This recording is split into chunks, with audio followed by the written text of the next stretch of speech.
욥기 42장 7절에서 17절까지의 말씀입니다. 욥기 42장 7절에서 17절까지의 말씀을 살펴보겠습니다. 제가 한 절 읽고 우리 성도님들이 한 절 읽고 같이 교독하겠습니다. 여호와께서 욥에게 이 말씀을 하신 후에 여호와께서 대만 사람 엘리바스에게 이르시되 내가 너와 내 두 친구에게 노하나니 이는 너희가 나를 가리켜 말한 것이 내 종 욥의 말같이 옳지 못함이니라.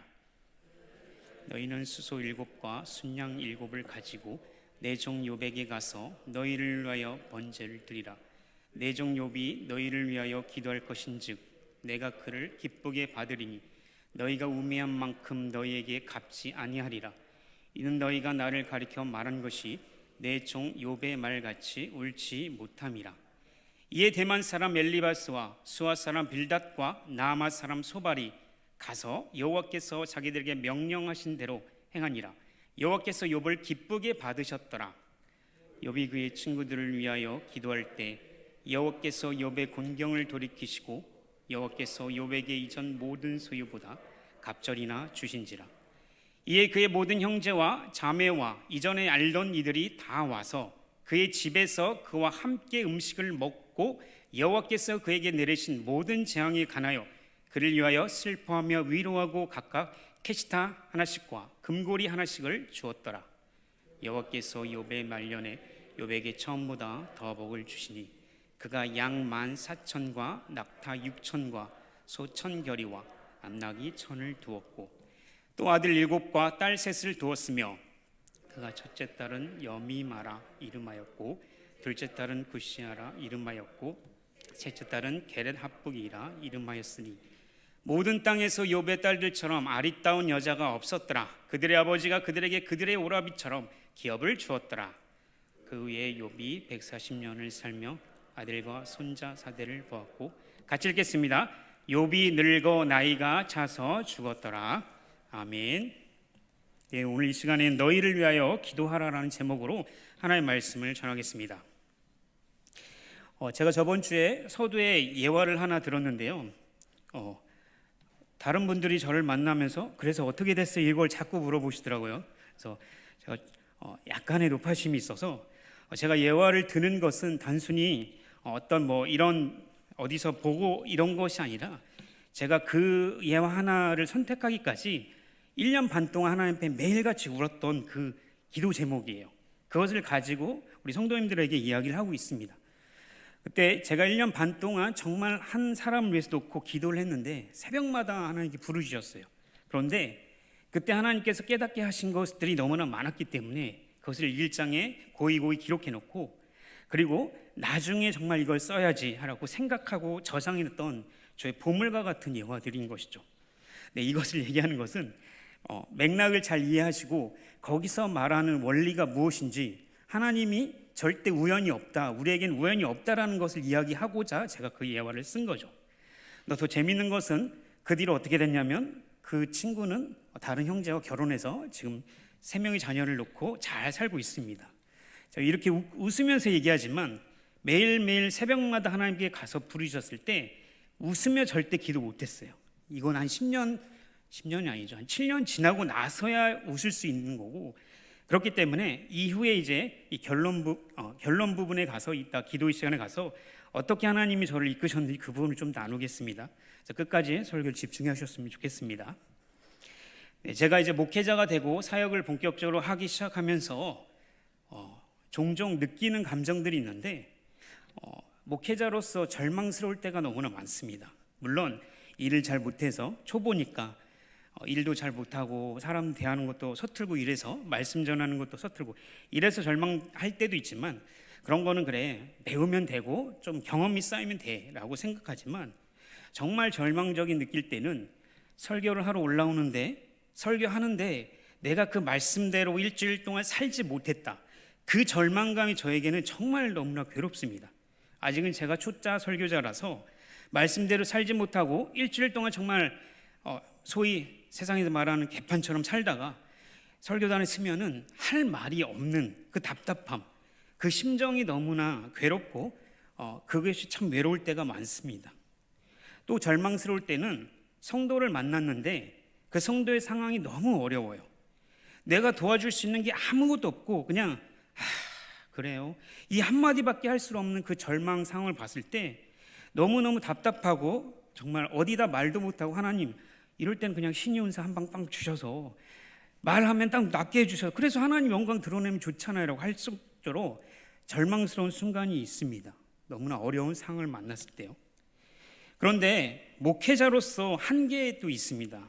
그것은 성도들에게 그래도 말씀을 가지고 가르치기 때문에 이렇게 사세요, 이렇게 사는 게 성경적인 원리입니다, 하나님 원하신 뜻입니다 가르쳐주면 처음엔 앞에선 네 알겠습니다 하고 돌아가지만 결국 선택은 자기가 원하는 데 선택하고, 그리고 나서 정말 세상에서 말하는 소위 세상에서 말씀대로 살지 않고 그렇게 살다가 하나님한테 한 방 맞고 돌아왔을 때 그때 전사님 했던 말이 맞는 것 같아요, 이렇게 하는 모습을 보면 그래 내가 그때 그렇게 얘기했잖아, 그렇게 살았어야지 라고 얘기하고 싶은 이런 유혹이 들 때가 많은 거죠. 그런 게 좀 한계가 있습니다.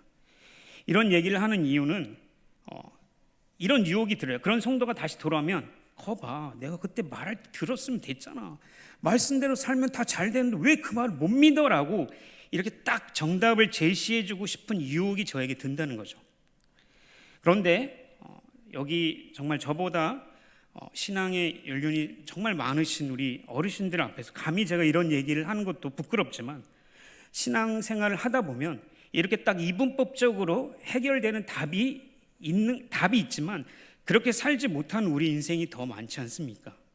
이분법적이라는 말은 하나님 말씀 잘 믿고 말씀 순종 잘하면 그렇게 살아보면 복을 받습니다라고 얘기할 수 있죠.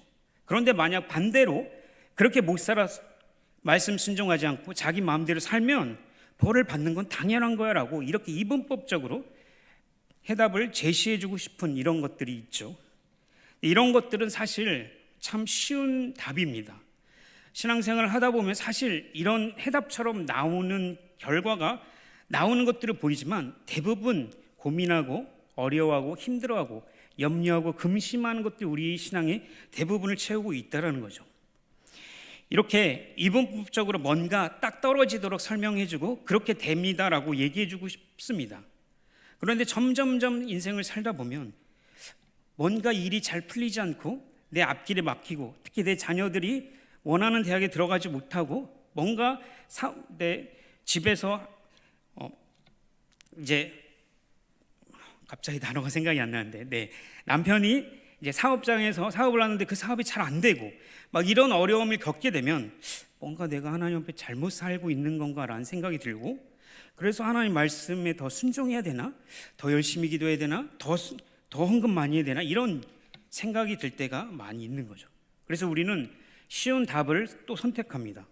어제는 내가 70% 하나님께 순종했어, 그러면 오늘부터 이제 90%까지 순종할 거야 라고 하면서 자신에게 더욱더 말씀 읽어야 돼, 기도해야 돼, 새벽 예배 나가야 돼, 헌금 내야 돼, 뭐 해야 돼 그걸 계속적으로 강압시키면서 자기 자신을 다독이며 그렇게 살아가는 우리의 모습을 발견할 때가 종종 있습니다.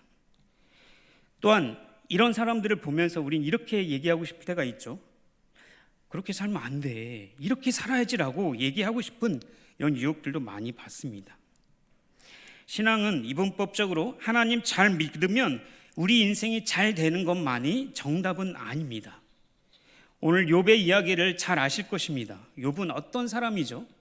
하나님 앞에서 정말 의로운 사람이었어요. 누가 인정하냐면요, 사단이 인정하는 게 아니라, 세상 사람들이 인정하는 게 아니라 하나님께서 인정한 사람이 욥이었어요. 우리 욥기 1장 1절 말씀을 같이 한번 읽어볼까요? 다시 읽겠습니다. 시작. 우스 땅에 욥이라 불리는 사람이 있었는데 그 사람은 온전하고 정직하여 하나님을 경외하며 악에서 떠난 자더라. 무엇이라고 욥을 칭찬하고 있나요?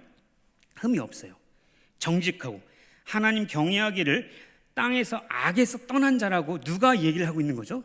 하나님이 말씀하고 있는 거예요. 더 분명한 거 2장 3절 한번 볼까요? 욥에게 어려움이 생겼어요. 근데 욥이 하나님 말씀대로 살아요. 읽겠습니다. 시작. 여호와께서 사단에게 이르시되 내가 내 종 욥을 주의하여 보았느냐, 그와 같이 온전하고 정직하여 하나님 경외하며 악에서 떠난 자가 세상에 없느니라. 내가 나를 충동하여 까닭없이 그를 치게 하였어도 그가 여전히 자기의 온전함을 굳게 지켰느니라. 뭔가 컨트롤 V 컨트롤 C 컨트롤 V는 제가 단어 선택을 잘못했고요. 뭔가 말씀 하나를 복사하게 해가지고 그대로 붙여놓은 느낌이 들죠. 뭐라고 얘기하십니까? 흠이 없고 정직하고 하나님을 경외하기를 악에서 떠난 자. 그게 누구라고 이야기하는 거죠? 욥이에요. 누가 칭찬했냐면 하나님이 칭찬하셨다는 거죠. 욥은 더 어떤 사람이었냐면 1장 5절을 함께 읽겠습니다. 시작. 그들이 차례대로 잔치를 끝내며 욥이 그들을 불러다가 성결하게 하되 아침에 일어나서 그들의 명수들의 번제를 드렸으니 이는 욥이 말하기를 혹시 내 아들들이 죄를 범하며 마음으로 하나님을 욕되게 하였을까 함이라. 욥의 행위가 항상 이러하였더라. 욥이 얼마나 철두철미했냐면 욥이 아들들의 이제 생일 파티가 있어서 좋은 일이잖아요. 그래서 먹고 마시고 하는데 그때도 혹시라도 우리 아들들이 죄를 범하지 않을까 봐 자녀들에게 번제를 드리게 함으로써 하나님 앞에 의롭고 정직하게 살 것을 가르치고 계속 그렇게 하나님을 경외했던 사람이라고 말하고 있는 거예요. 욥은 항상 하나님 앞에 의롭고 신앙을 지켰던 사람이에요. 그런데 문제는 그가 하루아침에 모든 것을 잃어버리죠. 첫 번째는 자녀들이 다 잃어요. 한 번에 죽어요. 한 자녀를 잃는 것도 너무나 큰 고통인데 자녀들이 모두 죽는 이런 고통을 겪는 거예요. 그리고 그 모든 재산을 다 잃죠. 그리고 마지막에는 병까지 얻고 부인마저 그 곁을 떠나버리는 이런 정말 최악의 상황까지 가게 된 거예요. 그럼 우리는 자연스럽게 우리의 이 머리는 어떻게 생각이 되냐면 이분법적으로 생각해요. 이런 생각으로 욥이 뭔가 하나님 앞에 잘못을 했기 때문인 건 아닌가라고 생각이 들죠. 그런데 하나님께서 뭐라고 얘기하시죠? 2장 3절에 그와 같은 사람은 없다. 정직하고 의롭고 하나님 앞에 악에서 떠난 자다라고 하나님께서 분명히 얘기하시죠. 만약에 우리와 같은 생각을 가지고 욥을 바라보면 하나님이 틀린 것이 되는 거예요. 하나님이 거짓말하는 분이 되는 것입니다. 그렇기 때문에 욥은 완벽했어요. 정직하고 악에서 떠나고 하나님 앞에 의로운 사람이었다는 건 분명한 거예요. 그런데 욥기서를 1장 2절 읽고 넘어가면 욥이 당하는 고난과 그 재난들 앞에서 우리의 생각이 이제 의문점이 계속 들기 시작하는 거죠. 그러면 왜 욥이 이런 고통을 당하는 거지? 이런 의문점이 들기 시작하는 거죠. 그렇기 때문에 욥기서를 통해서 욥의 인생을 통해서 우리에게 1차적으로 보여주시고자 하는 것은 마지막 절에서 우리가 읽었던 것처럼 우리 인생이 하나님 잘 믿고 잘 순종했더니 복이 더 많아졌더라라는 것을 결론으로 우리를 가르쳐주고자 하는 게 아니라는 거죠. 하나님 순종 잘하면 말씀 잘 믿고 그대로 살면 이렇게 된다라고 우리에게 가르쳐주는 게 목적이 아니라는 거예요. 하나님 잘 믿고 순종 잘하고 말씀대로 살면요 인생 망할 수 있어요. 인생 더 풀리지 않고 더 답답해지고 오히려 신앙생활에 더 꼬이고 내 신앙은 10년 전에 고민했던 그 고민 똑같이 하고 있고 뭔가 내 신앙은 진보하지 않는 이런 상황들이 우리에게 있을 수 있다는 거죠. 그럼 우리는 우리의 생각의 범주는 뭔가 나에게 그래도 잘못한 게 있지 않을까? 뭔가 그래도 하나님 앞에 그래도 뭔가 있지 않을까? 이런 이분법적 생각으로 우리를 대할 때가 많다는 거죠. 왜 그러냐면 그렇게 하는 게 쉬우니까 그렇습니다. 이렇게 생각하고 신앙생활을 하면요 신앙생활 정말 단순합니다. 고민하지 않게 되고요 근심하지 않게 되고 염려하지 않는 신앙으로 살 수 있어요. 그러니까 우리의 신앙생활은 결코 이분법적으로 되지 않는 거예요. 우리 인생이 잘 풀리지 않으면 우리가 잘못한 것은 무엇일까 생각하는 그 생각을 넘어서서 이제는 열심을 가지고 뭔가 강박에 쌓여서 우리의 신앙생활을 계속 책질하는 그렇게 살아가는 것이 우리의 믿음이라고 배우고 그렇게 가르치고 더 나아가서 그렇지 못한 사람을 봤을 때 뭐 겉으로는 얘기 안 하시겠죠. 네. 그런데 속으로는 봐봐 그렇게 했으니까 신앙생활 그렇지 이렇게 할 수 있는 이런 위험한 신앙생활이 되는 거죠.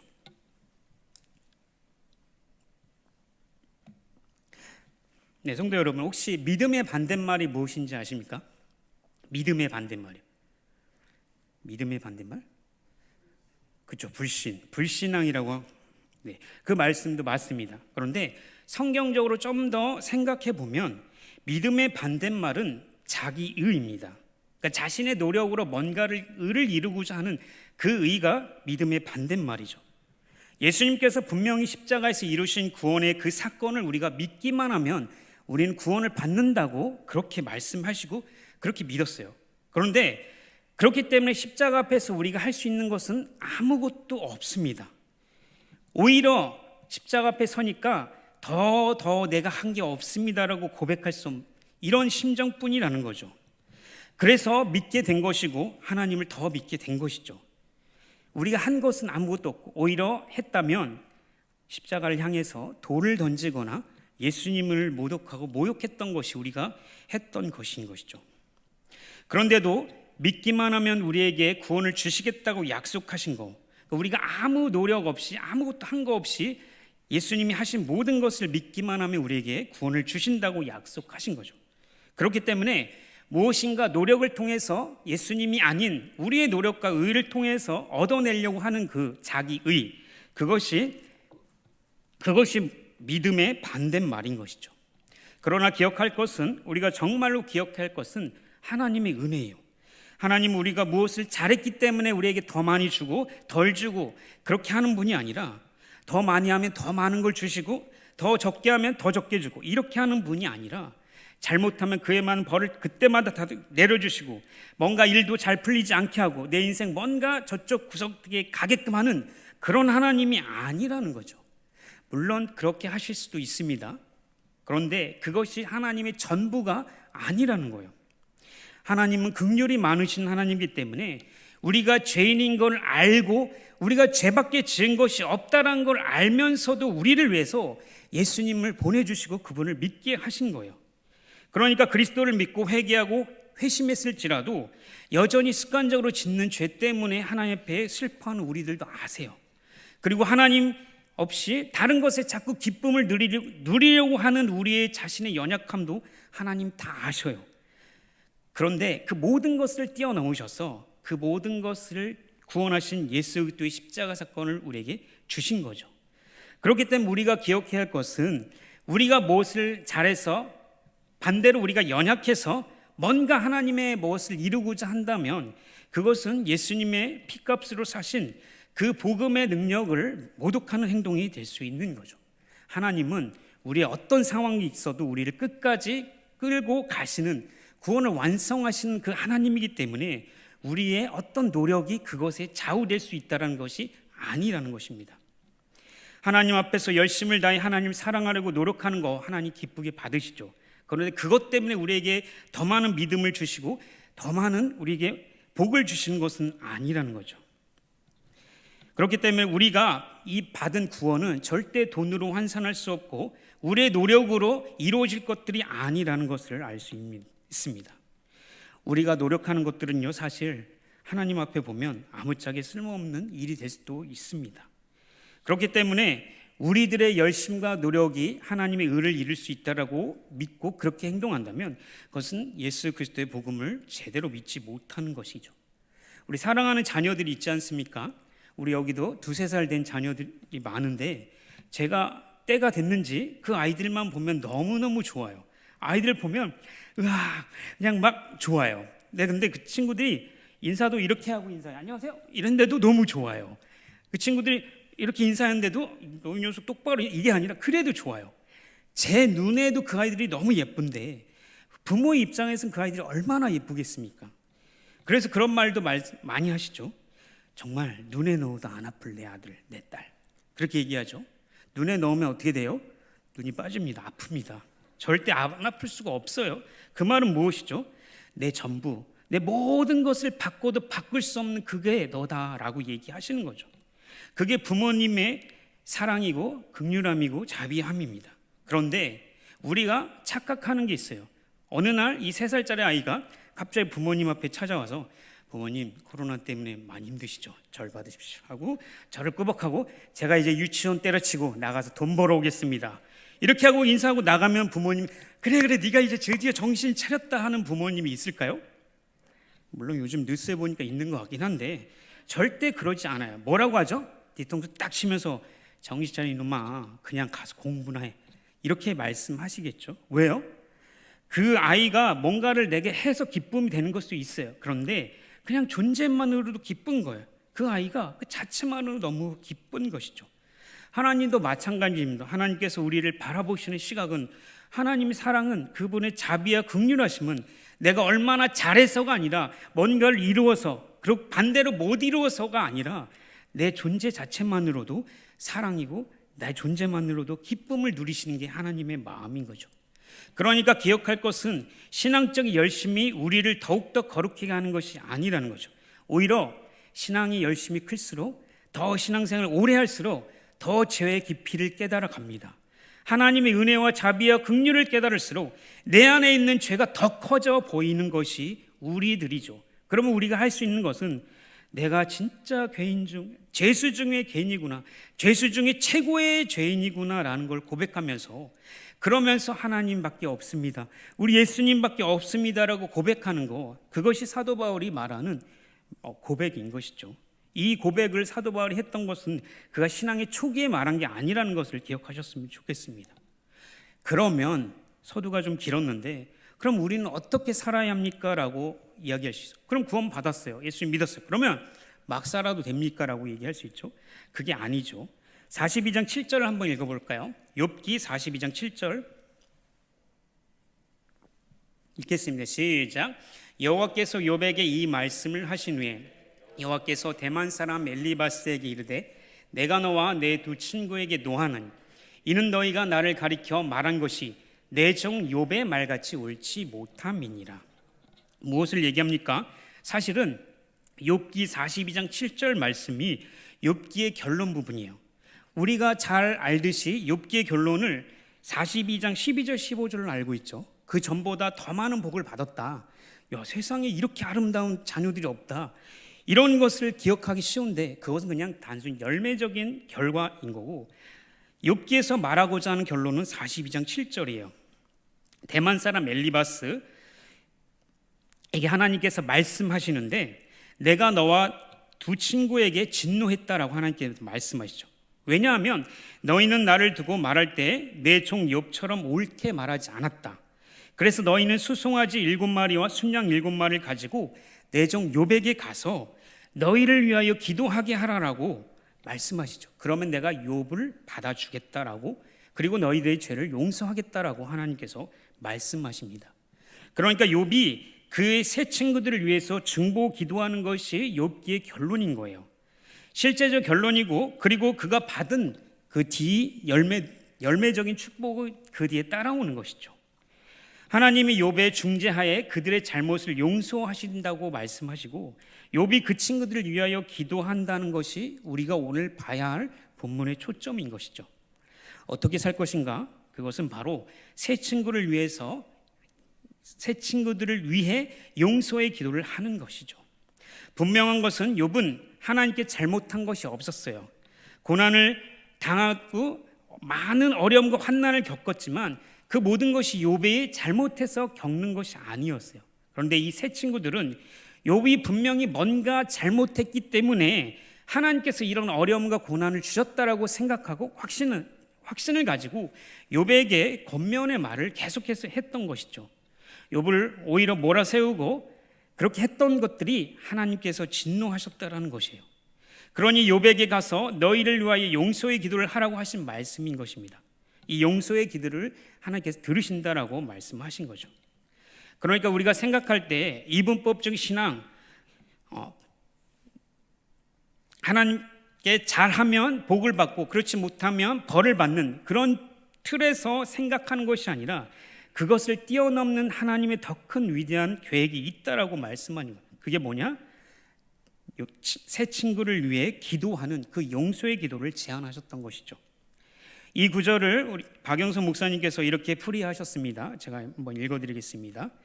욥기의 결말은 욥이 옳고 새 친구는 틀린 것으로 끝나는 것이 아니라 욥의 옳음이 새 친구들을 부둥켜 안는 대로 간다는 점입니다. 최고의 의, 하나님의 의는 옳고 그른 것이 아니라 관계입니다. 그래서 우리는 신앙적으로 오르면 더 많은 사람과 기쁨을 나눌 수 있어야 합니다.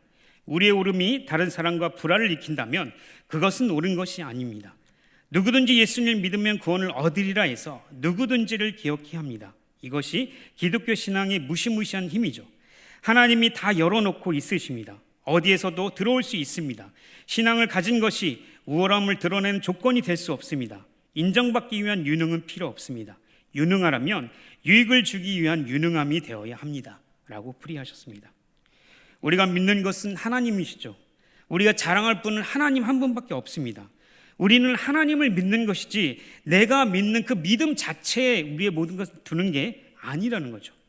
그런데 어느 때부턴가 우리가 믿음을 믿고 살면서 신앙생활을 하는데 자꾸 하나님이 아닌 우리가 믿는 믿음과 신념에 자꾸 우리의 생각과 마음과 의지를 고정시키려고 합니다. 우리가 세운 신앙의 기준들, 뭔가 이것이 그래도 이게 맞지 않느냐로 기준을 가지고 우리 자신을 세우고, 더 위험한 것은 그 기준을 가지고 다른 사람을 정죄하는 도구로 사용한다는 거죠. 내가 이렇게 살았더니 하나님 응답하셨어. 봐, 이렇게 살아야지. 말씀에도 그렇잖아. 이렇게 얘기하는 것들을 대부분 우리가 놓치고 있는 것들이죠. 무엇을 놓치냐면 형제 자매를 위해서 기도하는 것들을 놓친다는 것이죠. 그렇게 하나님께서 이렇게 나의 인생을 인도하셨어. 그렇게 간증하면 분명히 그 반대, 나 똑같이 하나님께 기도했는데 우리 집은 왜 안 되지라고 생각하는 사람들은 나는 틀렸구나라고 생각을 하고 교회의 문을 나오지 못하는 게 되는 경우가 많다는 것이죠. 그렇기 때문에 우리가 믿음을 내세우기 전에 우리가 진정으로 해야 할 것은 형제 자매를 돌아보고 그들을 위해서 기도하는 우리의 자세가 먼저인 것이죠. 로마서 12장 14절과 21절 함께 읽겠습니다. 로마서 12장 14절 21절 읽겠습니다. 시작. 너희를 박해하는 자를 축복하라. 축복하고 저주하지 말라. 즐거워하는 자들과 함께 즐거워하고 우는 자들과 함께 울라. 서로 마음을 같이하며 높은 데 마음을 두지 말고 도리어 낮은 데 처하며 스스로 지혜 있는 채 하지 말라. 아무에게도 악을 악으로 갚지 말고 모든 사람에게 선한 일을 도모하라. 할 수 있거든 너희로서는 모든 사람과 더불어 화목하라. 내 사랑하는 자들아, 너희가 친히 원수를 갚지 말고 하나님의 진노하심에 맡기라. 기록되었을 때 원수 갚는 것이 내게 있으니 내가 갚으리라고 주께서 말씀하시니라. 내 원수가 줄이거든 먹이고 목마르거든 마시게 하라. 그리함으로 내가 숯불을 그 머리에 쌓아 놓으리라. 악에게 지지 말고 선으로 악을 이기라. 아멘. 이 말씀은 로마서의 말씀입니다. 로마서는 우리가 잘 아는 대로 앞절에는 복음에 대한 교리적 설명을 하고, 그리고 뒷장부터는 절반으로 나눌 수 있는데 앞에 부분에서는 교리적인 말을 하고 복음에 대해서 설명을 하고, 그리고 그 복음을 믿는 자들이 어떻게 살아야 될 것인지 실제적인 가르침을 주는 거죠. 우리가 오늘 방금 읽으신 말씀도 그리스도인들이 어떻게 살아야 되는 실제적인 가르침을 주고 있습니다. 하나님께서 기뻐하시는 참된 제사는 바로 내 옆에 있는 형제 자매를 사랑하며 실제로 돕는 일을 하는 것입니다. 믿음이 연약한 사람을 보면서 거봐, 믿음이 없으니까 그렇게 된 거지라고 평가하는 것이 아니라 그가 믿음이 왜 연약해졌지? 그가 왜 그렇게 됐지라고 함께 들어주고 그의 고통과 마음을 위로하며 함께 하는 거, 그것이 우리가 해야 할 가장 최선인 것이죠. 고난당하는 형제 자매가 있다면 그 형제에게 가서 믿음 생활 열심히 안 했으니까 네가 이 정도밖에 안 되는 거라고 간단한 해답을 주기 이전에 그 형제와 함께 울어주고 그리고 함께 하는 거, 그것이 우리의 신앙생활인 것이죠. 우리는 결론을 쉽게 내리려고 합니다. 믿음이 없으니까 이런 일을 당하는 거야. 아픈 이유를 잘 봐. 뭔가 이유가 있어라고 이분법적으로 생각할 때가 있는 거죠. 그래서 믿음 생활 열심히 안 했으니까 이제는 믿음 생활 더 열심히 하고 이거 더 많이 하고 더 헌신하고 해야지라고 그들에게 쉬운 해결 방법을 주는 것이 우리들의 모습인 거죠. 그러나 사도 바울이 지금 얘기하는 것은 무엇입니까? 진짜 신앙생활은 우는 자들과 함께 우는 거고, 고난당하는 형제 자매가 있으면 함께 고통을 나누는 거, 그것이 진짜 교회의 모습이라고 말하는 것이죠. 교회는 진짜 형제 자매 한 가족이라고 했어요. 피보다 더 진한 것이 우리 예수 그리스도의 머리 대신 교회라고 했습니다. 그러면 예수님께서 그의 몸으로 사신 교회라면, 피로 사신 공동체라면, 우리는 예수님 머리로 그의 몸된 것을 이루어가는 공동체라면, 한 지체가 아프고 고통당하면 그 고난 멀리서 보는 게 아니라 그 고통이 내 고통처럼 느껴지는 것이 한 몸이에요. 손가락 하나가 다치면, 책을 읽다가 베이면 이것 때문에 모든 신경이 여기에 쓰여요. 그래서 이거 다치지 않을까 봐 계속 애지중지하는 것이 진짜 한 몸이라는 것이죠. 그렇기 때문에 우리가 해야 할 것이 무엇입니까? 환난당하고 고통당하는 자에게 가서 믿음이 그거밖에 안 된 이게 아니라 함께 울고 울어주는 거, 그것이 진짜 성도요 신앙생활이라는 것이죠. 예수님께서도 우리를 정죄하지 않으십니다. 예수님께서 죽음을 당하실 때 세상 사람들이 외면하고 심지어는 제자들마저도 예수님을 버리고 떠났던 그 순간, 죽음과의 고통과 세상 사람들의 배신과 정말 사람으로 겪지 말아야 할 그 아픔과 고통의 최악을 경험하신 그 십자가 사건에서 예수님께서 하신 기도의 제목이 무엇입니까? 주님, 저들을 용서해 주세요라고 말씀하셨던 것이죠. 형제가 울면 함께 우는 것이에요. 형제가 기뻐하면 함께 기뻐하는 거예요. 형제가 환난을 당하면 그게 내 일처럼 느껴지고 그렇게 내 마음처럼 느껴지는 거예요. 짐을 나누고 물질을 나누고 사랑을 베풀고 더욱더 형제를 위해 중보하는 거, 그것이 우리가 할 수 있는 신앙의 전부인 것이죠. 이사야 선지자에게 주셨던 말씀, 너희는 이 백성을 위로하라, 너희는 이 백성을 위로하라고 말씀하신 것처럼 너는 왜 그 모양이 그게 아니라, 그래 우리 함께 기도하자. 내가 다른 건 몰라도 나도 암을 겪어봐서 그때 너무 아픈 거 알아. 그 주사 맞을 때 진짜 세상이 정말 끝인 것 같은 그 마음 나도 알아. 같이 기도하자라고 말하는 거, 그것이 신앙생활인 것이죠. 공동체는 이렇게 세워가는 것입니다. 사랑하는 성도 여러분, 혹시 자녀가 있으시다면 자녀들의 신앙 때문에 고민하시고 그래서 자녀들에게 쉬운 대답을 주시는 거, 그들을 노엽게 하지 마십시오. 그들의 신앙생활 제대로 하지 않는다고 해서 너 왜 그 모양이 그 꼴밖에 안 되니, 내가 그거 하려고 지금 이렇게 기도하니라고 하지 마시고, 왜 힘드니? 마음 아프니? 그렇게 진지하게 대화를 시도해 보십시오. 그리고 할 수 있는 것은 잔소리가 아니라 그 자녀를 위해서 부르짖는 그 기도인 것이죠. 하나님께서는 자녀를 위해 눈물로 기도하는 그 부모의 기도를 반드시 응답하십니다. 사랑하는 성도 여러분, 우리는 믿음이 없어서 고민하는 것이 아닙니다. 우리는 연약하고 근심하고 염려하는 것들이 우리가 믿음이 없어서 그렇게 고민하는 게 아니죠. 우리는 다 하나님 앞에서 죄인인 것이에요. 우리가 구원을 받아서 하나님 앞에 의롭게 했다고 하신 것도 하나님께서 의롭다고 하신 것이고, 우리가 하나님의 의를 받은 사람들이에요. 그래서 우리가 할 수 있는 것은 내 의가 이 정도지, 와, 내 의 짱이지, 이렇게 얘기하는 것이 아니라 나 같은 죄인에게 베풀으신 하나님의 은혜와 사랑이 얼마나 큰지, 그 사랑, 신앙생활 하면 할수록 그거밖에 보이지가 않아. 정말 이 은혜 하나님 찬양합니다, 고백합니다. 이렇게 고백하고 찬양하는 거, 그것이 우리가 해야 할 일인 것이죠. 그러니 지금 고민하고 연약하고 염려하는 것들이 다 믿음이 없어서가 아니라 그런 생활이 어느 정도 뒷받침이 되어지고 그 고민이 우리에게 있을 때 진짜 진리가 보이기 시작하는 거예요. 그 뒤로는 하나님께서 하시기 때문에 염려하지 마시고 오히려 하나님 한 분을 바라보시고, 그리고 옆에 있는 정말 우리가 놓쳤던 장기 결석자들이 있다면 그들을 향해서 전화 한 통, 문자 하나라도 보내는 거, 그것이 오늘 욥기서를 통해서 우리에게 주시고자 하는 메시지인 것이죠. 사랑하는 성도님들, 함께 울고 함께 웃는 그런 진정한 형제 자매 공동체가 되기를 주님의 이름으로 기도합니다.